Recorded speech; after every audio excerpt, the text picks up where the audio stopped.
പിതാവിൻ്റെയും പുത്രൻ്റെയും പരിശുദ്ധാത്മാവിൻ്റെയും നാമത്തിൽ ആമേൻ. പ്രിയമുള്ളവരെ, സഭ ഇന്ന് പരിശുദ്ധ ത്രിത്വത്തിൻ്റെ തിരുനാൾ ആഘോഷിക്കുകയാണ്. പരിശുദ്ധ ത്രിത്വം അത് നമ്മുടെ വിശ്വാസത്തിൻ്റെ ആധാരമായ സത്യമാണ്. ഒരുപക്ഷെ ഈ ആണ്ടുവട്ടത്തിലെ ഒരു ഞായറാഴ്ച പോലും ഒരു വിശ്വാസ സത്യത്തെ ആഘോഷിക്കുവാൻ വേണ്ടി സഭ മാറ്റിവെച്ചിട്ടില്ല. അതായത് ഒരു ഡോഗ്മ, ഒരു പ്രഖ്യാപിത വിശ്വാസ സത്യത്തിന് വേണ്ടി മാത്രം നീക്കി വച്ചിട്ടില്ല. ഇപ്പോൾ ഉത്ഥാനം ഈശോ ഒരു ക്രിസ്തു സംഭവത്തിൻ്റെ ഭാഗമാണ് എന്ന് നമുക്കറിയാം. പരിശുദ്ധ ത്രിത്വം എന്ന് പറയുന്നത് മനുഷ്യൻ്റെ ബുദ്ധി കൊണ്ട് മനസ്സിലാക്കാൻ പറ്റാത്തതും എന്നാൽ നാം എല്ലാവരും മനസ്സിലാക്കിയിരിക്കേണ്ടതുമായ യാഥാർത്ഥ്യമാണ് പരിശുദ്ധ ത്രിത്വം. നമുക്ക് ഈ പരിശുദ്ധ ത്രിത്വത്തെക്കുറിച്ച് ഉള്ള ധ്യാനം ആരംഭിക്കാം. നമുക്കറിയാം, നമ്മളെല്ലാ പ്രാർത്ഥനയും, ഞാനിപ്പോഴാണ് ഈ ടോക്ക് തന്നെ ആരംഭിച്ചത്, പിതാവിൻ്റെയും പുത്രൻ്റെയും പരിശുദ്ധാത്മാവിൻ്റെയും നാമത്തിൽ എന്ന് പറഞ്ഞുകൊണ്ട്, അല്ലേ? അതായത് പരിശുദ്ധ ത്രിത്വത്തിൻ്റെ നാമം ഉച്ചരിച്ചപ്പോൾ ഒരു വിശുദ്ധ കുരിശ് രൂപം കൊണ്ടു, അല്ലെ? വിശുദ്ധ കുരിശ് വരച്ചുകൊണ്ടാണ് നമ്മൾ പരിശുദ്ധ ത്രിത്വത്തെ അവതരിപ്പിക്കുന്നത്. നിങ്ങളെല്ലാവരും കുരിശ് വരച്ച് നോക്കുക, പിതാവിൻ്റെയും പുത്രൻ്റെയും. ഇത് വലത്താണ് ഇടത്താണ് വെക്കേണ്ടത് എന്നുള്ളതിനെക്കുറിച്ച് പലർക്കും ഒരു സംശയമുണ്ട്. പൗരസ്ത്യ പാശ്ചാത്യ സഭകൾ തമ്മിൽ അങ്ങനെ ഒരു വ്യത്യാസമുണ്ട് എന്നുള്ളതാണ്. രണ്ടും ശരിയായ രീതി തന്നെയാണ്. പിതാവിൻ്റെയും പൗരസ്ത്യ സഭകൾ പറയും പിതാവായ ദൈവത്തെ സൂചിപ്പിക്കുന്നതാണ് ഈ നെടിയതണ്ട്.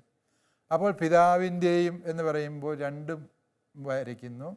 പിതാവായ ദൈവത്തിൻ്റെ വലത് ഭാഗത്തിരിക്കുന്നത് കൊണ്ട് പുത്രൻ തമ്പുരാനെ വലത്ത് സ്പർശിക്കുമ്പോൾ പുത്രൻ്റെ പറയുന്നു. പിതാവായ ദൈവത്തിൻ്റെ ഇടത് ഭാഗത്താണ് പരിശുദ്ധാത്മാവ് ഇരിക്കുന്നത് എന്നുള്ളതിനാൽ ഇടത് തൊട്ടുകൊണ്ട് പരിശുദ്ധാത്മാവിൻ്റെയും എന്ന് പറയുന്നതാണ് പൗരസ്ത്യ സഭകളുടെ രീതി. അതേസമയം പാശ്ചാത്യ സഭ, അതാണ് കൂടുതൽ പ്രചാരത്തിലുള്ള രീതി എന്ന് നമുക്കറിയാം. പാശ്ചാത്യ സഭ ചെയ്യുന്നത് പിതാവിൻ്റെയും പുത്രൻ്റെയും പരിശുദ്ധാത്മാവിൻ്റെ എന്ന് പറയുമ്പോൾ ഇടതുവശത്തെത്തുന്നു. കാരണം പരിശുദ്ധാത്മാവിൻ്റെ, അതായത് പിതാവും പുത്രനും പരിശുദ്ധാത്മാവും ചേർന്ന ത്രിയേക ദൈവം നമ്മളെ അന്ധകാരത്തിൽ നിന്ന് പ്രകാശത്തിലേക്ക്, ഇടത്തു നിന്ന് വലത്തേക്ക് രക്ഷിച്ചു എന്നുള്ളതിനെ സൂചിപ്പിക്കുന്ന ഒരു ചിഹ്നമാണ് പാശ്ചാത്യ സഭയിലെ കുരിശ് വരയ്ക്കൽ രീതി. രണ്ടും അർത്ഥപൂർണമായ രീതികൾ തന്നെയാണ്. അതുകൊണ്ട് ഒന്ന് തെറ്റും ഒന്ന് ശരിയും എന്ന് പറയേണ്ട കാര്യമില്ല. ഈ രണ്ട് രീതിയും നമ്മൾ മനസ്സിലാക്കുക. അതായത് എനിക്ക് നിങ്ങളോട് പറയാനുള്ള ഒന്നാമത്തെ വസ്തുത ഇത് തന്നെയാണ്. പരിശുദ്ധ ത്രിത്വം നമുക്ക് വെളിപ്പെട്ട് കിട്ടിയത് ഈശോയുടെ കുരിശിലൂടെയാണ്. അതുകൊണ്ടാണ് ത്രിത്വത്തിൻ്റെ നാമത്തിൽ കുരിശ് വരയ്ക്കുന്നതിൻ്റെ അർത്ഥം. നമ്മൾ സാധാരണ കുരിശ് വരയ്ക്കുമ്പോൾ മാത്രമല്ല, വൈദികർ ആശീർവദിക്കുന്നത് എപ്പോഴും പരിശുദ്ധ ത്രിത്വത്തിൻ്റെ നാമം ഉച്ചരിച്ചുകൊണ്ടാണ്. നമ്മുടെ കർത്താവ് ഈശോ മിശിഹായുടെ കൃപയും പിതാവായ ദൈവത്തിൻ്റെ സ്നേഹവും പരിശുദ്ധാത്മാവിൻ്റെ സഹവാസവും എന്ന് പറഞ്ഞ് ആശീർവദിക്കുന്നത് നമ്മൾ കാണാം. പിതാവിൻ്റെയും പുത്രൻ്റെയും പരിശുദ്ധാത്മാവിൻ്റെയും നാമത്തിൽ നിൻ്റെ പാപങ്ങൾ ഞാൻ മോചിച്ചിരിക്കുന്നു. മാമോദീസ മുക്കുമ്പോൾ പിതാവിൻ്റെയും പുത്രൻ്റെയും പരിശുദ്ധാത്മാവിൻ്റെയും നാമത്തിൽ നിന്നെ ഞാൻ മാമോദീസ മുക്കുന്നു എന്ന് പറഞ്ഞാണ് കുരിശാകൃതിയിൽ വെള്ളമൊഴിക്കുന്നത്. അപ്പോൾ ത്രിത്വവും വിശുദ്ധ കുരിശും തമ്മിലുള്ള ഈ പാരസ്പര്യം, അതേക്കുറിച്ചാണ് എനിക്ക് നിങ്ങളോട് ആദ്യമേ പറയാനുള്ളത്. അതായത് പരിശുദ്ധ ത്രിത്വത്തെ മനസ്സിലാകാൻ ഒരേ ഒരു വഴിയേ ഉള്ളൂ, ഈശോ മിശിഹായുടെ കുരിശിലേക്ക്, ക്രിസ്തു സംഭവത്തിലേക്ക് നോക്കിയിരിക്കും. അല്ലാതെ ഏതെങ്കിലും തത്വചിന്തയിലേക്ക് നോക്കിയിരുന്ന ഒരിക്കലും ത്രിത്വത്തെ മനസ്സിലാക്കാൻ പറ്റിയല്ല. അതൊരു വലിയ യാഥാർത്ഥ്യമാണ്. പലർക്കും പറ്റിയിട്ടുള്ള അബദ്ധമാണത്. മൂന്നെങ്ങനെ ഒന്നായിരിക്കുന്നു, ഒന്നെങ്ങനെ മൂന്നാകുന്നു, ഇത് അസാധ്യമാണ്. സത്തയിൽ ഏകമായിരിക്കുന്നു. ഹോമോ ഊസിയ പെരിക്കൊറേസിസ് പ്രോസോപ്പോൺ ഹ്യൂപ്പോസ്റ്റാസിസ് എന്നൊക്കെ പറഞ്ഞ് ഗ്രീക്ക് പിതാക്കന്മാർ ഈ ഒരു വിഷയത്തെ വളരെ സങ്കീർണമായിട്ട് അവതരിപ്പിക്കുന്നുണ്ട്. മൂന്ന് വ്യക്തികളാകുമ്പോഴും അവർ സത്തയിൽ ഒന്നാണ് എന്ന് യാഥാർത്ഥ്യം. എന്നാൽ ആ സത്താപരമായ ഐക്യം, ഹോമോ ഊസിയ, അവർ തമ്മിലുള്ള വ്യതിരിക്തതയെ നിഷേധിക്കുന്നില്ല. അത് പെരിക്കൊറേസിസ് ആണ് എന്നൊക്കെയുള്ള സങ്കീർണ പദങ്ങളിലൂടെ പരിശുദ്ധ ത്രിത്വത്തെ ഗ്രീക്ക് പിതാക്കന്മാർ, പ്രത്യേകിച്ച് കപ്പദോസിയായിലെ പിതാക്കന്മാരായ വിശുദ്ധ ബേസിലും ഗ്രിഗറി ഓഫ് നൈസായും ഗ്രിഗറി നസ്യാൻസനും ചേർന്ന് ട്രിനിറ്റേറിയൻ വിജ്ഞാനത്തിന് രൂപം കൊടുക്കുന്നത് നമുക്ക് പരിചയമുള്ളത്. പക്ഷേ പ്രിയപ്പെട്ടവരെ, അത്രയും സങ്കീർണ പദങ്ങളിലൂടെ മനസ്സിലാക്കാൻ പറ്റുന്നതല്ല ത്രിത്വം. ത്രിത്വത്തെ മനസ്സിലാക്കാൻ പരിശുദ്ധ സഭ നമ്മളോട് പറഞ്ഞു തരുന്നത് ഒരേ ഒരു വഴിയേ ഉള്ളൂ: കുരിശിനെ ധ്യാനിക്കുക എന്ന് പറഞ്ഞാൽ ഈശോ മിശിഹായെ നോക്കിയിരിക്കുക, അവൻ്റെ വചനം ശ്രദ്ധിക്കുക. അവൻ്റെ കണ്ണുകളിലേക്ക് നോക്കിയിരിക്കുമ്പോൾ പരിശുദ്ധ ത്രിത്വത്തിൻ്റെ മഹാരഹസ്യം നമുക്ക് മുമ്പിൽ ഇതൾ വിടർത്തപ്പെടുന്നു എന്ന സത്യം തിരിച്ചറിയുക. അതുകൊണ്ട് ഒരു ഇൻ്റലക്ച്വൽ എക്സർസൈസ് അല്ലെങ്കിൽ ഒരു ബൗദ്ധിക അഭ്യാസം എന്ന രീതിയിൽ പരിശുദ്ധ ത്രിത്വത്തെ സമീപിക്കാൻ പലർക്കും ഇടവരുന്നു എന്നുള്ളത് കൊണ്ടാണ് ഈ പരിശുദ്ധ ത്രിത്വത്തെ മനസ്സിലാക്കാൻ പലപ്പോഴും കഴിയാതെ പോയിട്ടുള്ളത്. നമുക്കറിയാം, ആദിമസഭയിലെ പാഷണ്ഡതകളെല്ലാം തന്നെ പരിശുദ്ധ ത്രിത്വത്തെ മനസ്സിലാക്കാൻ വന്ന വീഴ്ചകളായിരുന്നു എന്ന് നമുക്കറിയാം. പിതാവിൻ്റെ ഒപ്പം മഹത്വം പുത്രനുണ്ടോ എന്ന് സംശയിച്ച് ആര്യൻ പാഷണ്ഡികൾ വന്നപ്പോൾ പിതാവായ ദൈവം തന്നെയാണ് കുരിശേ കയറി സഹിച്ചത് എന്ന് പറയുന്ന പാത്രിപസിയാനിസം വന്നു. നോസ്റ്റിസിസം, ഡൊസേറ്റിസിസം, സഭയുടെ ആ കാലഘട്ടത്തിലെ സുപ്രധാന പാഷണ്ഡതകളൊക്കെയും നമുക്കറിയാം പരിശുദ്ധ ത്രിത്വത്തെ മനസ്സിലാക്കുന്നതിൽ മനുഷ്യബുദ്ധിക്ക് വന്ന വീഴ്ചകളായിരുന്നു എന്നുള്ളത് സത്യം. പക്ഷേ പരിശുദ്ധ സഭ നമ്മെ പഠിപ്പിച്ചു തരികയാണ്, ത്രിത്വരഹസ്യം മനസ്സിലാക്കാൻ ഒരേ ഒരു മാർഗം, അത് ഈശോ എന്ന മനുഷ്യാവതാരം ചെയ്ത ദൈവപുത്രനെ കേൾക്കുക, അവൻ്റെ തിരുമുമ്പിലായിരിക്കുക. ഈ ത്രിത്വരഹസ്യം മനസ്സിലാകും. കുരിശാകുന്ന സോപാനത്തിലൂടെ മാത്രമേ ത്രിത്വമെന്ന മഹാജ്ഞാനത്തിലേക്ക് നമുക്ക് എത്തിച്ചേരാൻ പറ്റുകയുള്ളൂ എന്ന് ഓരോ തവണയും നാം ത്രിത്വനാമം ഉച്ചരിച്ച് കുരിശ് വരയ്ക്കുമ്പോൾ തിരുസഭ നമ്മെ പറഞ്ഞ് പഠിപ്പിക്കുകയാണ് എന്ന സത്യം പ്രിയപ്പെട്ടവരെ മനസ്സിലാക്കുക. ഈ ത്രിത്വത്തെ മനസ്സിലാക്കാൻ വേണ്ടി ഓരോ കാലഘട്ടത്തിലും ഓരോ ഉദാഹരണങ്ങൾ പല മനുഷ്യർ ഉപയോഗിച്ചിട്ടുണ്ട്. നമുക്കറിയാം, വിശുദ്ധ അത്തനേഷ്യസ് പുണ്യവാളൻ പറഞ്ഞു, പിതാവായ ദൈവത്തിൻ്റെ വലതുകരം പുത്രനും ഇടതുകരം പരിശുദ്ധാത്മാവുമാണ്. പിതാവായ ദൈവം പ്രവർത്തിക്കുന്നത് പരിശുദ്ധാത്മാവിലൂടെയാണ് എന്ന് അവർ പഠിപ്പിച്ചു. വിശുദ്ധ ഗ്രിഗറി നസ്യാൻസൻ്റെ പ്രസിദ്ധമായ വ്യാഖ്യാനം നമുക്കറിയാം. പിതാവായ ദൈവവും പുത്രനായ ദൈവവും തമ്മിലുള്ള സ്നേഹം, ആ സ്നേഹത്തിൻ്റെ വ്യക്തിരൂപമാണ് പരിശുദ്ധാത്മാവ് എന്ന് അവർ പഠിപ്പിച്ചു. നമുക്കറിയാം, ഇതൊക്കെയും വളരെ സങ്കീർണമായ ചില സംജ്ഞകളാണ്. പ്രായോഗികമായ പല ഉദാഹരണങ്ങളും പല വ്യക്തികളും പഠിപ്പിക്കുന്നുണ്ട്. പക്ഷേ ഈ ഉദാഹരണങ്ങളൊക്കെ ചില മേഖലകളിൽ ശരിയാണ് എങ്കിൽ അത് കൂടുതൽ ആഴത്തിലേക്ക് പോയാൽ അവയൊക്കെ പാഷണ്ഡതകളായിത്തീരും എന്നുള്ളത് ഓർക്കുക. വേദപാഠ ക്ലാസ്സിൽ പണ്ട് സാറന്മാർ പറയായിരുന്നു, പരിശുദ്ധ ത്രിത്വം റബ്ബർ കാ പോലെയാണ്. റബ്ബറിൻ്റെ കായ 3 ഇതളുകളോടുകൂടിയാണ്, അങ്ങനെയാണ് പരിശുദ്ധ ത്രിത്വം എന്ന് പറയുന്നവരുണ്ട്. അതല്ലെങ്കിൽ ഒരു നാണയത്തിൻ്റെ 3 വശങ്ങളുണ്ട്. അതിൻ്റെ മുകളും താഴെയും മാത്രമല്ല, അതിൻ്റെ ചുറ്റുവട്ടമാകുന്ന ഒരു വശവും കൂടിയുണ്ട്. ഏത് അസ്തിത്വവും ത്രിമാനമാകയാൽ പരിശുദ്ധ ത്രിത്വം അങ്ങനെയാണ് എന്ന് പഠിപ്പിക്കുന്നവരുണ്ട്. വിശുദ്ധ പുൾട്ടൻ ഷീൻ ഉപയോഗിക്കുന്ന 1-2 ഉദാഹരണങ്ങൾ വളരെ ഹൃദ്യമാണ്. അദ്ദേഹം പറയുകയാണ്, ഒരേ വഴി തന്നെ നമുക്കറിയാം, ഒരു നാഷണൽ ഹൈവേ, ഇപ്പോൾ ഉദാഹരണം പറഞ്ഞാൽ മംഗലാപുരത്ത് നിന്ന് കണ്ണൂർ വരെയുള്ള നാഷണൽ ഹൈവേ 66 ഉണ്ട്. കണ്ണൂരിൽ നിന്ന് അത് കോഴിക്കോടേക്ക് വീണ്ടും ആ വഴി പോകുന്നു. അതും നാഷണൽ ഹൈവേ 66 തന്നെയാണ്, പക്ഷേ അത് കണ്ണൂർ കോഴിക്കോട് ഹൈവേ ആണ്. വീണ്ടും നമുക്കറിയാം, കോഴിക്കോട് എറണാകുളം എടപ്പള്ളിക്ക് ഈ ഹൈവേ നീണ്ടുപോകുന്നു. അതായത് ഒരേ ഹൈവേ തന്നെ വ്യത്യസ്ത സാഹചര്യങ്ങളിൽ വ്യത്യസ്ത പേരുകളിൽ അറിയപ്പെട്ടു. സത്താപരമായ ഐക്യവും വ്യതിരിക്തതയും കാണിക്കാൻ അദ്ദേഹം ഉപയോഗിക്കുന്ന ഒരു സൂചനയാണത് എന്നുള്ളത് നമുക്കറിയാം. ഞാൻ പറഞ്ഞല്ലോ, ഈ ആശയങ്ങൾക്കെല്ലാം അതിൻ്റേതായ പരിമിതികളുണ്ട്. ഈ ഉദാഹരണങ്ങളൊക്കെയും പരിമിതമാണ്. പരിശുദ്ധ ത്രിത്വം എന്ന മഹാരഹസ്യത്തെ വിശദീകരിക്കാൻ അവയൊക്കെയും അപര്യാപ്തമാണ് എന്നുള്ള യാഥാർത്ഥ്യം പ്രിയപ്പെട്ടവരെ നമ്മൾ തിരിച്ചറിയണം. എന്താണ് ഈ പരിശുദ്ധ ത്രിത്വം എന്ന് മനസ്സിലാക്കാൻ വേണ്ടി ശ്രമിക്കുമ്പോൾ അതിൻ്റെ സങ്കീർണതകൾ മാറ്റിവെച്ചുകൊണ്ട് എന്താണ് പരിശുദ്ധ ത്രിത്വം നമ്മെ പഠിപ്പിക്കുന്നത് എന്ന് ധ്യാനിക്കുന്നതാണ് കൂടുതൽ അർത്ഥപൂർണം എന്ന് ഞാൻ വിചാരിക്കുന്നു. ഒന്നാമതായി പരിശുദ്ധ ത്രിത്വം നമുക്ക് വെളിപ്പെടുത്തി തരുന്നത് ദൈവം സ്നേഹമാണ് എന്നുള്ളത്. ദൈവം സ്നേഹം മാത്രമാണ്. പിതാവിന് പുത്രനെ സ്നേഹിക്കാതിരിക്കാനാവില്ല, പുത്രന് പിതാവിനെ സ്നേഹിക്കാതിരിക്കാനാവില്ല. അവരുടെ ഇടയിൽ ഒരിക്കലും പരിശുദ്ധാത്മാവിനെ അകറ്റി നിർത്താനാവില്ല. ഇപ്രകാരമുള്ള സ്നേഹത്തിൻ്റെ പാരസ്പര്യത്തിൻ്റെ പൂർണ്ണത, അതാണ് പരിശുദ്ധ ത്രിത്വം എന്ന യാഥാർത്ഥ്യം. വാസ്തവത്തിൽ ലിയനാർഡോ ബോഫിൻ്റെ ഒരു ആധുനിക ദൈവശാസ്ത്ര സമീപനമുണ്ട് പരിശുദ്ധ ത്രിത്വത്തെക്കുറിച്ച്. അതിൽ അദ്ദേഹം പറയുന്നത്, ഞാൻ, നീ, നമ്മൾ, ആ ഒരു ത്രിത്വം നമ്മൾ അനുഭവിച്ചറിയുന്നല്ലേ. രണ്ടുപേർ തമ്മിലുള്ള ആഴമേറിയ സ്നേഹം ഒരു കൂട്ടായ്മയ്ക്ക് രൂപം കൊടുക്കുന്ന അനുഭവമാണ് ത്രിത്വം.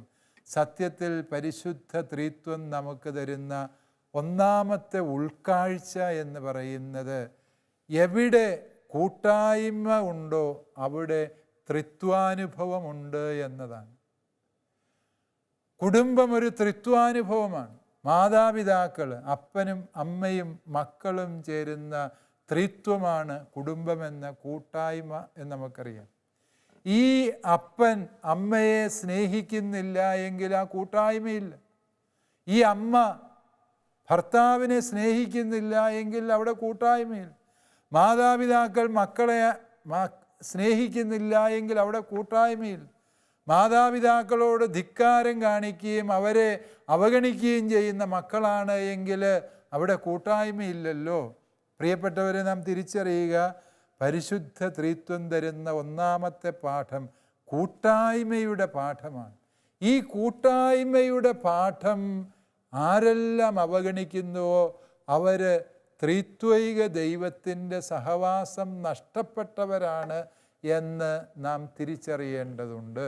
അതുകൊണ്ട് പരിശുദ്ധ ത്രിത്വത്തെ സ്നേഹിക്കുമ്പോൾ, ആ ത്രിത്വത്തെ ധ്യാനിക്കാനായി സഭാമാതാവ് ഈ ഒരു ഞായറാഴ്ച നീക്കി വയ്ക്കുമ്പോൾ സഭ നമ്മളോട് ആവശ്യപ്പെടുന്നത് പരിശുദ്ധ ത്രിത്വം നമുക്ക് കാണിച്ചു തരുന്ന കൂട്ടായ്മ. ഈ കൂട്ടായ്മയുടെ പ്രത്യേകത എന്താ? ഈശോ പറഞ്ഞു, പിതാവ് എല്ലാ കാര്യങ്ങളും പുത്രനെ ഏൽപ്പിച്ചിരിക്കുക. എത്ര അപ്പന്മാർക്ക് ഇങ്ങനെ ഒരു ധൈര്യമുണ്ട്? അവൻ കൊച്ചല്ലേ, അവന് വിവരമുണ്ടോ? അവനെ ഏൽപ്പിച്ചാൽ ഒന്നും ശരിയാകിയാൽ എല്ലാത്തിനും ഞാൻ തന്നെ പോകണം എന്ന് പറഞ്ഞ് 80 വയസ്സ് 90 വയസ്സായിട്ട് മക്കൾക്ക് വീതം എഴുതി കൊടുക്കാതെ നിൽക്കുന്ന മാതാപിതാക്കളെ ഞാൻ കണ്ടിട്ടുണ്ട്. എന്തുകൊണ്ട് എന്ന് ചോദിച്ചാൽ, എല്ലാ കാര്യവും പുത്രനെ ഏൽപ്പിക്കുന്ന ആ പിതാവ്, പ്രിയപ്പെട്ടവരെ, കൂട്ടായ്മയുടെ ഒരു വലിയ സാക്ഷ്യവും. ആ പുത്രൻ്റെ സ്വഭാവമോ, എൻ്റെ പിതാവ് അറിയാതെ ഞാൻ ഒന്നും ചെയ്യുന്നില്ല, എൻ്റെ പിതാവ് എന്നോട് പറയാത്തതൊന്നും ഞാൻ ചെയ്യല, എൻ്റെ പിതാവിൻ്റെ ഇഷ്ടം നിറവേറ്റുന്നതാണ് എൻ്റെ ഭക്ഷണം എന്ന് പറയുന്ന ഒരു പുത്രൻ. പ്രിയപ്പെട്ടവരെ, ഇതാണ് കൂട്ടായ്മ എന്ന് പറയുന്നത്. അതുകൊണ്ട് പരിശുദ്ധ ത്രിത്വം എന്ന മഹാരഹസ്യത്തെ മനസ്സിലാക്കാൻ പറ്റുന്നില്ല എന്നുള്ള ആ ഒരു ആകുലതയിൽ നമ്മൾ വ്യഗ്രതപ്പെടേണ്ടതില്ല. അഗസ്തീനോസ് പുണ്യാളനോട് പണ്ട് മാലാഖ പറഞ്ഞതുപോലെ, ഈ കടലിലെ വെള്ളം മുഴുവൻ കക്ക കൊണ്ട് കോരി ഈ കരയിലെ കുഴിയിൽ ഒഴിക്കാൻ, അങ്ങനെ കടൽ വറ്റിക്കാൻ നിനക്ക് കഴിഞ്ഞാലും പരിശുദ്ധ ത്രിത്വത്തെ മനസ്സിലാകില്ല എന്നത് സത്യമാണ്. ദൈവമേ, അവിടുത്തെ ത്രിത്വരഹസ്യം മനസ്സിലാക്കാൻ എൻ്റെ ബുദ്ധിക്ക് കഴിവില്ല, ഞാൻ അതിനുവേണ്ടി അല്ല പരിശ്രമിക്കുന്നത്, മറിച്ച് അവിടുത്തെ ത്രിത്വം ഞങ്ങൾക്ക് മുൻപിൽ വെളിപ്പെടുത്തി തരുന്ന സനാതനമായ മാതൃക സ്വന്തമാക്കുവാൻ ഞങ്ങളെ പഠിപ്പിക്കണമേ എന്ന പ്രാർത്ഥനയോടെ, പ്രിയപ്പെട്ടവരെ, ഈ കൂട്ടായ്മയുടെ അരൂപി സ്വന്തമാക്കാൻ പരിശ്രമിക്കുക. പരിശുദ്ധ ത്രിത്വത്തെ സ്നേഹിക്കുന്ന എല്ലാവരും സ്നേഹത്തിൻ്റെ വക്താക്കളാകണം. നമ്മുടെ സംസാരത്തെ ഒരല്പം ക്രമപ്പെടുത്തിയാൽ നമ്മുടെ കൂട്ടായ്മകൾ തളർത്താതെയും തകർക്കാതെയും മുൻപോട്ട് കൊണ്ടുപോകാൻ നമുക്ക് സാധിക്കും. വിട്ടുവീഴ്ച ചെയ്താൽ, പരമാവധി ക്ഷമിച്ചാൽ, പ്രിയപ്പെട്ടവരെ, ഈ ഒരു ത്രിത്വാനുഭവം നഷ്ടപ്പെടുത്താതെ മുമ്പോട്ട് കൊണ്ടുപോകുവാൻ നമുക്ക് സാധിക്കും എന്നുള്ള സത്യം നമ്മൾ തിരിച്ചറിയണം. രണ്ടാമത്തെ കാര്യം, പരിശുദ്ധ ത്രിത്വത്തിൽ വ്യത്യസ്തതകളുണ്ട് എന്നുള്ളതാണ്. ഈ വ്യത്യസ്തതകൾ കൂട്ടായ്മയ്ക്ക് എതിരല്ല. ഈ വ്യത്യസ്തതകൾ ആവശ്യമാണ് കൂട്ടായ്മ ശക്തിപ്പെടുവാൻ വേണ്ടി. യൂണിറ്റി എന്ന് പറയുന്നത് ഇംഗ്ലീഷ് മീഡിയം പിള്ളേരെ പോലെ ഒരേ യൂണിഫോം ധരിക്കുന്ന യൂണിഫോമിറ്റി അല്ല, അത് ഹൃദയത്തിൻ്റെ ഐക്യമാണ് എന്ന തിരിച്ചറിവാണ്. അതായത് വ്യതിരിക്തതകൾ വളരെ പ്രധാനപ്പെട്ടത്. നമുക്കെല്ലാവർക്കും ഉള്ള ഒരു ചിന്തയാണ് എന്താണ്? നമ്മളെ എല്ലാത്തിൻ്റെയും മാനദണ്ഡമായിട്ട് വയ്ക്കുക, ആ മാനദണ്ഡത്തിന് ചേരാത്തതെല്ലാം മോശമാണ് എന്നങ്ങ് വ്യാഖ്യാനിക്കുക. അത് നമ്മുടെ ഒരു പ്രലോഭനം തന്നെയാണ്. പ്രൊക്രാറ്റസിൻ്റെ കട്ടിലിനെ കുറിച്ച് ഗ്രീക്ക് പുരാണത്തിൽ പറയുന്നുണ്ട്. ഈ ഒരു രാക്ഷസൻ ചെയ്യുന്ന പ്രവൃത്തി, അയാളുടെ ഒരു കട്ടിലുണ്ട്. ആളുകളെ പിടിച്ചുകൊണ്ട് വന്ന് കഴുത്ത് കൂട്ടി കട്ടിലിൻ്റെ ഗ്രാസിയെ കെട്ടും ഒരു വശത്ത്. എന്നിട്ട് ആളെ നിവർത്തി കട്ടിലേ കടത്തും. കട്ടിലിൻ്റെ മറ്റേ ക്രാസിയിൽ വരെയും എത്തുന്ന രീതിയിൽ ഇയാൾക്ക് വലിപ്പമില്ലെങ്കിൽ അത് വലിച്ച് നീട്ടും. കഴുത്ത് കെട്ടിയിട്ട് വലിച്ചാൽ നമുക്കറിയാം 2 വലിക്ക് ആളുടെ ജീവൻ പോകും. ഇനി ആർക്കെങ്കിലും കട്ടിലിൻ്റെ ക്രാസി കഴിഞ്ഞ് നീളമുണ്ട് എങ്കിൽ എന്ത് സംഭവിക്കും? ഇയാൾ ആ കട്ടിലിൻ്റെ ഒപ്പം വെച്ചത് വെട്ടിക്കളയും കാല്. ഫലത്തിൽ അതും മനുഷ്യൻ്റെ ജീവൻ എടുക്കുന്ന പ്രവൃത്തിയാണ്. ചിന്തിച്ചു നോക്കിയേ, എൻ്റെ കട്ടിലാണ് യഥാർത്ഥ മാനദണ്ഡം എന്ന് ചിന്തിച്ചതാണ് ആ രാക്ഷസൻ്റെ പ്രശ്നം എന്നാണ് ആ കഥ എഴുതിയ അല്ലെങ്കിൽ ആ കഥയുടെ സങ്കല്പം എന്ന് നമുക്കറിയാം. നമുക്കെല്ലാവർക്കും സമാനമായ ചില പ്രലോഭനങ്ങളുണ്ട്. ഈ പ്രൊക്രാറ്റസിൻ്റെ കട്ടിൽ പോലെ നമ്മുടേതായ കുറേ മാനദണ്ഡങ്ങൾ വെച്ച് ഇതാണ് ശരി, ഇതിനപ്പുറത്ത് ചെയ്യുന്നതെല്ലാം തെറ്റ്, ഇതിൽ കുറഞ്ഞ് ചെയ്യുന്നത് തെറ്റ്. പ്രിയപ്പെട്ടവരെ, പലർക്കും അതിൽ കുറച്ചേ ചെയ്യാൻ പറ്റുള്ളൂ. പലർക്ക് നമ്മൾ ചെയ്യുന്നതിനേക്കാൾ എത്രയോ ഭംഗിയായി ചെയ്യാൻ പറ്റും. അവയെല്ലാം കൂടി ചേരുന്നതാണ് സൗന്ദര്യം എന്ന് തിരിച്ചറിയാൻ വേണ്ടി കഴിയുക. ഒരു പൂന്തോട്ടത്തിലെ ഒരേ പുഷ്പങ്ങൾ മാത്രം ഇരുന്നാൽ ഭംഗിയില്ല എന്നൊന്നും ഞാൻ പറയുന്നില്ല. കാരണം ഹോളണ്ടിൽ തുളിപ്സ് പുഷ്പങ്ങളുടെ മേള കാണാൻ എനിക്കിട വന്നിട്ടുണ്ട്. അതായത് 100 കണക്കിന് ഏക്കർ തുളിപ്സ് പുഷ്പങ്ങളുടെ പാടങ്ങൾ പരവതാനി വിരിച്ചതുപോലെ കിടക്കും. അവിടെ ആ ഒരു ചെടിയും ആ ഒരു പൂവും മാത്രമേ ഉള്ളൂ. പക്ഷേ അതിനകത്ത് വ്യത്യസ്ത കളറുകളുടെ ലൈനിങ്ങാണ് ആ പുഷ്പമേളയെ മനോഹരമാക്കുന്നത് എന്നത് മറ്റൊരു യാഥാർത്ഥ്യം. അതായത് വ്യത്യസ്തതകൾ, വ്യതിരിക്തതകൾ, അത് സൗന്ദര്യമാണ്. വ്യത്യാസങ്ങളെ അടിച്ചമർത്തേണ്ട കാര്യമില്ല. അത് വലിയൊരു കാഴ്ചപ്പാടുണ്ട്. നമുക്കറിയാം, നമ്മുടെ ഈ ജീവിക്കുന്ന കാലഘട്ടം തന്നെ വ്യത്യസ്തതകളെ ഇഷ്ടപ്പെടാത്തവരുടെ എണ്ണം വർദ്ധിച്ചു വരുന്നൊരു കാലഘട്ടമാണ്. എല്ലാവരും ഒരേ രീതിയിൽ വിശ്വസിച്ചാൽ മതി, എല്ലാവർക്കും ഒരേ മതം മതി, എല്ലാവർക്കും ഒരേ വേഷം മതി, എല്ലാവരും ഒരേ ഭക്ഷണം കഴിച്ചാൽ മതി, എല്ലാവരും ഒരേ ഈശ്വരനെ വിളിച്ചാൽ മതി. ഇങ്ങനെ ചിന്തിക്കുന്നവരുടെ എണ്ണം വർദ്ധിച്ചു വരുന്നൊരു ലോകത്ത് നമ്മുടെ ഭാരതത്തിൻ്റെ ഭരണഘടന ഈ ത്രിത്വത്തിൻ്റെ അരൂപി ഉൾക്കൊണ്ട ഭരണഘടനയാണ് എന്ന് നമുക്ക് തിരിച്ചറിയാം. നാനാത്വത്തിൽ ഏകത്വം, യൂണിറ്റി ഇൻ ഡൈവേഴ്സിറ്റി, ഭരണഘടനയുടെ ആത്മാവായി വർത്തിക്കുന്ന തത്വമാണ് എന്ന് നാം കേട്ടിട്ടുണ്ട്. പ്രിയപ്പെട്ടവരെ, അതൊരു വലിയ യാഥാർത്ഥ്യമാണ്. വ്യത്യസ്തതകളെ ഇഷ്ടപ്പെടുക. നിൻ്റെ ജീവിത പങ്കാളിക്ക് വ്യത്യസ്തതകളുണ്ട്. നീ എന്ന വ്യക്തി ചിന്തിക്കുന്നത് പോലെ ആ വ്യക്തി ചിന്തിക്കണമെന്ന് വാശി പിടിക്കുമ്പോഴാണ് നിങ്ങളുടെ ദാമ്പത്യ ജീവിതത്തിൽ പ്രശ്നങ്ങളുണ്ടായിട്ടുള്ളത്.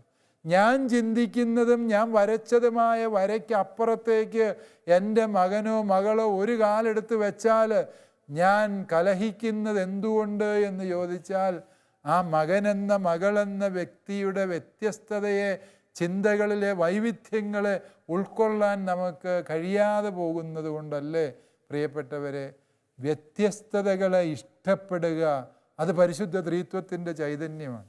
കാരണം പിതാവായിരിക്കുന്നത് പുത്രൻ എന്ന വ്യത്യസ്തമായ വ്യക്തി ഉള്ളപ്പോഴാണ് എന്ന സത്യം നാം തിരിച്ചറിയണം. പിതാവാകുന്നത് എപ്പോഴാണ്? പുത്രനായിരിക്കുമ്പോൾ മാത്രമേ ഉള്ളൂ. ഈ വ്യത്യാസങ്ങളാണ് നമ്മളാക്കി തീർക്കുന്നത് എന്ന തിരിച്ചറിവ് നമുക്ക് വേണം. അതുകൊണ്ടാണ് പലപ്പോഴും പറയാറുണ്ട്, പിതാവിനും പുത്രനും ഒരേ പ്രായമാണ്. കാരണം എന്താണ്? എനിക്കും എൻ്റെ അപ്പനും ഒരേ പ്രായമാണ് എന്ന് പറഞ്ഞാൽ അത് സത്യമാണ്. കാരണം എന്താണ്? ഞാനുണ്ടായപ്പോഴാണ് എൻ്റെ അപ്പൻ എൻ്റെ അപ്പനായിത്തീർന്നു. അതുവരെയും എൻ്റെ അപ്പൻ എൻ്റെ സഹോദരങ്ങളുടെ അപ്പനായിരിക്കും. എൻ്റെ അപ്പനാ എന്ന ആ ഒരു ശീർഷകം എൻ്റെ അപ്പന് ലഭിച്ചത് ഞാനെന്ന പുത്രൻ ജനിച്ചപ്പോഴാണ്. പ്രിയപ്പെട്ടവരെ, നിത്യതയിൽ പിതാവിൽ നിന്ന് പുത്രൻ ജനിച്ചു എന്ന രഹസ്യത്തെ നമുക്ക് മനസ്സിലാകണമെങ്കിൽ പിതാവ് എന്ന സത്യം എപ്പോൾ ഉണ്ടായോ അപ്പോൾ പുത്രനും ഉണ്ടാകണം. കാരണം എന്താണ്? ഈ വ്യത്യസ്തതയാണ് അവരുടെ അസ്തിത്വത്തിൻ്റെ ആധാരം എന്ന് നമ്മൾ തിരിച്ചറിയണം. അതുകൊണ്ട് ഈ വ്യത്യാസങ്ങളെ ഇഷ്ടപ്പെടാത്തവർക്ക് ഒരിക്കലും പരിശുദ്ധ ത്രിത്വത്തിൻ്റെ രഹസ്യത്തെ മനസ്സിലാക്കാൻ സാധിക്കില്ല എന്ന യാഥാർത്ഥ്യം പ്രിയപ്പെട്ടവരെ നമ്മൾ ഉൾക്കൊള്ളേണ്ടതുണ്ട്. ഈ അടുത്ത കാലത്ത് ഒരു സയൻറ്റിസ്റ്റ് എന്നോട് പറഞ്ഞു, ഈ പരിശുദ്ധ ത്രിത്വത്തെ സയൻറ്റിഫിക്കായിട്ട് നമുക്ക് തെളിയിക്കാൻ പറ്റും. ഞാൻ വളരെ കൗതുകത്തോടെ ചോദിച്ചു, അതെന്താ സയൻറ്റിഫിക്കായി പരിശുദ്ധ ത്രിത്വം തെളിയിക്കാൻ പറ്റുക? അദ്ദേഹം പറഞ്ഞു, അസ്തിത്വത്തിൻ്റെ ഏറ്റവും അടിസ്ഥാന ഘടകം ആറ്റമാണ്. ഞാനും കേട്ടിട്ടുണ്ട്, അസ്തിത്വത്തിൻ്റെ അടിസ്ഥാന ആറ്റമാണ്. ഈ ആറ്റം ഉണ്ടാക്കിയിരിക്കുന്ന 3 യാഥാർത്ഥ്യങ്ങൾ ചേർത്താണ്. നമ്മൾ പണ്ട് പഠിച്ചിട്ടുള്ളതാണ്. അതായത് സയൻസ് ക്ലാസ്സുകളിൽ പഠിച്ചിട്ടുണ്ട്. എന്താണ്? ആറ്റത്തിൽ പ്രോട്ടോണ്, ന്യൂട്രോണ്, ഇലക്ട്രോൺ, ഇത് 3 ചേർന്നപ്പോഴാണ് ആറ്റം ഉണ്ടാകുന്നത് എന്നുള്ളത് നമുക്ക് മനസ്സിലാക്കാവുന്ന യാഥാർത്ഥ്യമാണ്. പ്രിയപ്പെട്ടവരെ, അതായത് അസ്തിത്വത്തിൻ്റെ ഏറ്റവും പരമാണുവിൽ വാസ്തവത്തിൽ അത് ത്രിമാനമാണ് എന്ന് നമ്മൾ ശാസ്ത്രം പഠിപ്പിച്ചു തരുമ്പോൾ വാസ്തവത്തിൽ അദ്ദേഹം അത് പറഞ്ഞപ്പോൾ ഞാൻ ധ്യാനിച്ചത് ഇപ്രകാരമാണ്: ദൈവമേ, എന്തോ ഒരു വലിയ രഹസ്യമാണ് പരിശുദ്ധ ത്രിത്വം എന്ന ആ ഒരു സത്യത്തെ ഒരു അസ്തിത്വത്തിൻ്റെ ഏറ്റവും പരമാണുവിൽ പോലും അങ്ങ് എഴുതി വച്ചിരിക്കുന്നു. അതൊരു വലിയ യാഥാർത്ഥ്യമല്ല. ദൈവം എഴുതി വയ്ക്കുകയാണ്, അസ്തിത്വത്തിൻ്റെ ഏറ്റവും പരിമിതമായ പരമാണുവിൽ എഴുതി വച്ചിരിക്കുകയാണ് പരിശുദ്ധ ത്രിത്വം, കയ്യൊപ്പിട്ട് വച്ചിരിക്കുകയാണ്. അതായത് പരിശുദ്ധ ത്രിത്വത്തോട് ചേരാതെ അസ്തിത്വമില്ല, പരിശുദ്ധ ത്രിത്വത്തോട് ചേരാതെ ജീവിതമില്ല എന്ന യാഥാർത്ഥ്യം പ്രിയപ്പെട്ടവരെ നാം മനസ്സിലാക്കുക. നാം അറിഞ്ഞാലും അറിഞ്ഞില്ലെങ്കിലും, അംഗീകരിച്ചാലും അംഗീകരിച്ചില്ലെങ്കിലും നാം ഈ പരിശുദ്ധ ത്രിത്വത്തിൽ നിന്ന് വന്നവരും പരിശുദ്ധ ത്രിത്വത്താൽ നയിക്കപ്പെടുന്നവരും പരിശുദ്ധ ത്രിത്വത്തിൽ വിലയം പ്രാപിക്കേണ്ടവരുമാണ് എന്ന യാഥാർത്ഥ്യം നാം തിരിച്ചറിയുക. നമ്മൾ ജനിച്ചതും ചരിക്കുന്നതും അവസാനം എത്തിച്ചേരുന്നതും പരിശുദ്ധ ത്രിത്വത്തിലാണ് എന്ന അവബോധം പ്രിയപ്പെട്ടവരെ നമുക്ക് ആവശ്യമുണ്ട്. അവസാനമായി പരിശുദ്ധ ത്രിത്വത്തെ നമുക്ക് സംലഭ്യമാക്കി തരുന്നത് തിരുസഭയാണ് എന്ന് നമ്മൾ തിരിച്ചറിയണം. കാരണം ഈ സഭയിൽ പരിശുദ്ധ ത്രിത്വം നമുക്ക് വെളിപ്പെടുത്തി തന്നിരിക്കുകയാണ്. അതുകൊണ്ട് തിരുസഭ പരിശുദ്ധ ത്രിത്വത്തിൻ്റെ വെളിപാടിൻ്റെ ഭൂമികയാണ്. പിതാവായ ദൈവം അനാദിയിലെ ഈ തിരുസഭയെ തൻ്റെ രക്ഷാപദ്ധതിയായി സ്വീകരിച്ചു. അതുകൊണ്ടാണ് വിശുദ്ധ അഗസ്തീനോസ് പുണ്യാളൻ പറഞ്ഞു, എക്ലേസിയ ആബേൽ എന്ന്. അതായത് ആബേലിൻ്റെ കാലം മുതലുള്ള സഭ എന്ന് അദ്ദേഹം പറഞ്ഞു. ആദ്യമായി മരിച്ച മനുഷ്യനാണ് ആബേൽ. ആബേലിൻ്റെ കാലം മുതൽ തിരുസഭയുണ്ടായിരുന്നു എന്ന് അദ്ദേഹം പഠിപ്പിക്കുന്നതിൻ്റെ കാരണം പിതാവായ ദൈവത്തിൻ്റെ പദ്ധതിയിൽ ഈ തിരുസഭയുണ്ടായിരുന്നു. പുത്രനായ ദൈവം എന്തു ചെയ്തു? ഈ സഭയെ തൻ്റെ തിരുരക്തം വിലയായി കൊടുത്ത് വീണ്ടെടുത്തു.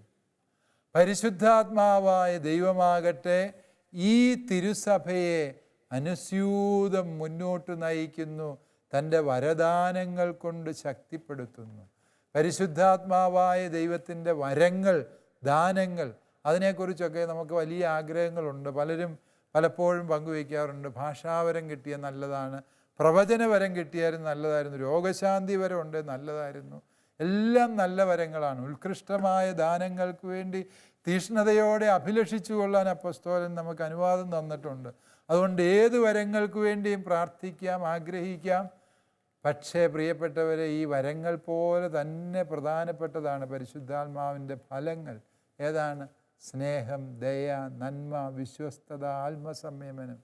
അതായത് ഈ പറഞ്ഞ നന്മകൾ, പുണ്യങ്ങൾ നാം അഭ്യസിക്കുമ്പോൾ ഈ പരിശുദ്ധ ത്രിത്വത്തിൽ പരിശുദ്ധാത്മാവ് നയിക്കുന്ന വ്യക്തികളായി നമ്മൾ രൂപപ്പെടുകയാണ്. അപ്പോൾ നോക്കുക, പരിശുദ്ധ ത്രിത്വത്തിലായിരിക്കുക എന്ന് പറഞ്ഞാൽ, പരിശുദ്ധ ത്രിത്വത്തോടൊത്ത് വസിക്കുക എന്ന് പറഞ്ഞാൽ സത്യമായും അത് സഭയോടൊത്ത് വിശ്വസ്തതയുടെ വഴിയെ നടക്കുക എന്നുള്ളൂ. അല്പം കൂടി ലളിതമായി പറഞ്ഞാൽ, തിരുസഭ നമുക്ക് നൽകുന്ന പ്രമാണങ്ങളും ചട്ടങ്ങളും നിർദ്ദേശങ്ങളും അനുസരിച്ച് ജീവിക്കുമ്പോൾ പ്രിയപ്പെട്ടവരെ, നാം സത്യമായും പരിശുദ്ധ ത്രിത്വത്തിൽ ജീവിക്കുന്നു എന്ന് നമുക്ക് ഉറപ്പിച്ച് പറയാം. കാരണം ഈ സഭ പരിശുദ്ധ ത്രിത്വത്തിൻ്റെ നാമത്തിൽ, പിതാവിൻ്റെയും പുത്രൻ്റെയും പരിശുദ്ധാത്മാവിൻ്റെയും നാമത്തിൽ നമ്മെ സ്നാനപ്പെടുത്തി തൻ്റെ മകനായി, മകളായി സ്വീകരിച്ചു. ഇതേ സഭ തന്നെയാണ് നമ്മെ ആശീർവദിച്ച് പാപം മോചിച്ചത്. ഇതേ തിരുസഭയാണ് പരിശുദ്ധ ത്രിത്വത്തിൻ്റെ ആഘോഷമായ പരിശുദ്ധ കുർബാന നമുക്ക് പകർന്നു തന്നത്. ഇതേ തിരുസഭ തന്നെയാണ് നമുക്ക് വേണ്ടി കൂദാശകളുടെ അഭിഷേകം തരുന്നത് എന്ന സത്യം പ്രിയപ്പെട്ടവരെ മനസ്സിലാക്കുക. അതുകൊണ്ട് സഭയോടൊത്ത് ജീവിക്കുക എന്നതിൻ്റെ അർത്ഥം പരിശുദ്ധ ത്രിത്വത്തോടൊത്ത് ജീവിക്കുക എന്ന് തന്നെയാണ്. അതുകൊണ്ട് സഭയെ സ്നേഹിക്കണം, സഭയുടെ പ്രബോധനങ്ങളെ സ്വീകരിക്കണം. സഭയെ അപമാനിക്കുവാൻ വ്യഗ്രതപ്പെടുന്നവരെ നാം ഈ കാലഘട്ടത്തിൽ എല്ലാ മേഖലകളിലും കണ്ടെത്തുന്നുണ്ട് എന്നുള്ളത് സത്യമാണ്. സഭയുടെ മക്കൾ തന്നെ സഭയെ ആക്ഷേപിക്കാൻ, സഭയുടെ കൂദാശകളെ പരിഹസിക്കാൻ, അതുപോലെ സഭയുടെ അഭിഷിക്തരെ അവമതിപ്പ് ഉണ്ടാക്കാൻ പരിശ്രമിക്കുന്നു. സഭയ്ക്കുള്ളിൽ തന്നെ ചിലപ്പോൾ അഭിഷിക്തരായ വ്യക്തികളാകാം തങ്ങളുടെ പ്രവർത്തനങ്ങൾ കൊണ്ട് സഭയ്ക്ക് ദുഷ്പേരുണ്ടാക്കുന്നത് എന്നതും സത്യമാണ്. ഇതെല്ലാം എന്തുകൊണ്ട് എന്ന് ചോദിച്ചാൽ, പ്രിയപ്പെട്ടവരെ, ഈ സഭ പരിശുദ്ധ ത്രിത്വത്തിൻ്റെ വാസസ്ഥാനമാണ് എന്നുള്ളത് നാം മറന്നു പോകുന്നു. നിങ്ങൾ എൻ്റെ കൽപ്പനകൾ പാലിച്ചാൽ, യോഹന്നാൻ്റെ സുവിശേഷത്തിൻ്റെ 17-ാം അധ്യായത്തിൽ ഈശോയുടെ പുരോഹിത പ്രാർത്ഥന അവസാനിപ്പിക്കുമ്പോൾ പറയുന്ന ഇങ്ങനെയാണ്: നിങ്ങൾ എൻ്റെ കൽപ്പനകൾ പാലിച്ചാൽ പിതാവും പുത്രനും പരിശുദ്ധാത്മാവും നിങ്ങളിൽ വന്ന് വാസമുറപ്പിക്കും എന്നാണ് ഈശോയുടെ വാഗ്ദാനം. അതുകൊണ്ട് പ്രിയപ്പെട്ടവരെ, ഈ സഭയുടെ പ്രബോധനങ്ങൾക്കനുസരിച്ച് ജീവിക്കുമ്പോഴാണ് നമ്മൾ പരിശുദ്ധ ത്രിത്വത്തിൻ്റെ യഥാർത്ഥ മക്കളായിത്തീരുന്നത് എന്ന യാഥാർത്ഥ്യം കൂടി നമുക്ക് ഉൾക്കൊള്ളാം. അതുകൊണ്ട് കൂട്ടായ്മയുടെ വഴി തിരഞ്ഞെടുക്കുക. വെറുപ്പിൻ്റെയും വൈരാഗ്യത്തിൻ്റെയും സംശയത്തിൻ്റെയും വിദ്വേഷത്തിൻ്റെയും ചിന്തകൾ വെടിയുക. രണ്ടാമതായി ഞാൻ പങ്കുവച്ചത് വൈവിധ്യങ്ങളെ മനസ്സിലാക്കുക, വ്യതിരിക്തതകളെ ഇഷ്ടപ്പെടുക. ഞാനല്ല ഒന്നിൻ്റെയും മാനദണ്ഡം എന്ന തിരിച്ചറിവ് നേടുക. ആ ഒരു എളിമ പരിശുദ്ധ ത്രിത്വത്തെ മനസ്സിലാക്കാൻ സഹായകമാണ്. അവസാനമായി പറഞ്ഞത്, പരിശുദ്ധ ത്രിത്വം തിരുസഭയുടെ ഭൂമികയിലാണ് സ്വയം വെളിപ്പെടുത്തുന്നത്. സഭയോട് ചേർന്ന് നിൽക്കുന്നവർക്കാണ് ഈ ത്രിത്വൈക രഹസ്യം വെളിപ്പെട്ട് കിട്ടുന്നത് എന്നതാണ്. ദൈവം നമ്മളെല്ലാവരെയും സമൃദ്ധമായി അനുഗ്രഹിക്കട്ടെ. ഇപ്പോൾ ഞാൻ കുരിശ് വരയ്ക്കുമ്പോൾ നിങ്ങളെല്ലാവരും എന്നോട് ചേർന്ന് കുരിശ് വരച്ചുകൊണ്ട് പരിശുദ്ധ ത്രിത്വത്തെ നമുക്ക് ആരാധിക്കാം. പിതാവിൻ്റെയും പുത്രൻ്റെയും പരിശുദ്ധാത്മാവിൻ്റെയും നാമത്തിൽ ആമേൻ.